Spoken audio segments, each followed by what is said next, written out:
কাজ করেছিলেন, যে তাকে মাননীয় সভাপতি আপনাদের দায়িত্ব দিয়েছিলেন। তিনি বিভিন্ন দেশগুলোতে যোগাযোগ করছিলেন, বা সাকিব মাহমুদ তার সাথে যোগাযোগ করছিলেন।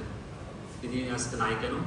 আর একটা বিষয় হচ্ছে যে আসলে বাফুফের যে সাংগঠনিক যে বিষয়টা আমি যতটুকু জানতে পেরেছি বা যতটুকু শুনতে পেরেছি, যে মানে এটা শেষ পর্যন্ত কোন কমিটির অধীনে হবে, একেবারে লাস্ট ইভেন্ট মোমেন্টে যে ডেভেলপমেন্ট কমিটি দায়িত্বটা পড়েছে।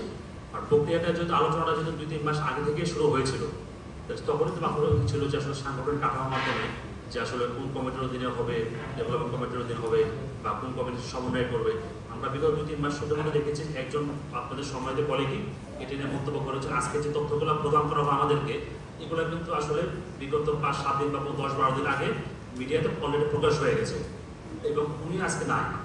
এই যে একটা আপনাদের সমন্বয়হীনতা বা পেশাদারিত্বের যে অভাব,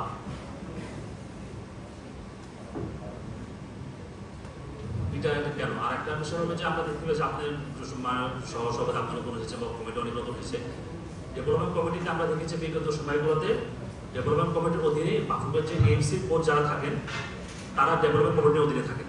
এবার দেখলাম আমরা যে টেকনিক্যাল কমিটি সে কোচগুলোকে নিয়োগ করেছেন।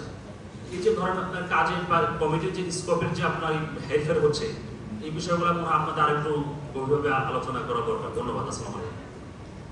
না, আপনাকে ধন্যবাদ। আপনি বেশ কয়েকটা বিষয় উত্থাপন করেছেন, আমি একটা একটা করে বলি। জনাব ফাহাদ করিমের নিয়ে যেটা আপনি বললেন ওটা বিষয় না। আমরা কালকে রাত্রেও তিনি প্রায় 11টা পর্যন্ত আমরা একসাথে মিটিং করেছি। আজকে সকালে ওনার থাকার কথা ছিল, আমাকে উনি বললেন যে আরেকটা কাজে আটকে গেছেন উনি, but he is very much with us. এটা নিয়ে কোনো ধরনের কোনো চিন্তা ভাবনার কোনো অবকাশ নেই।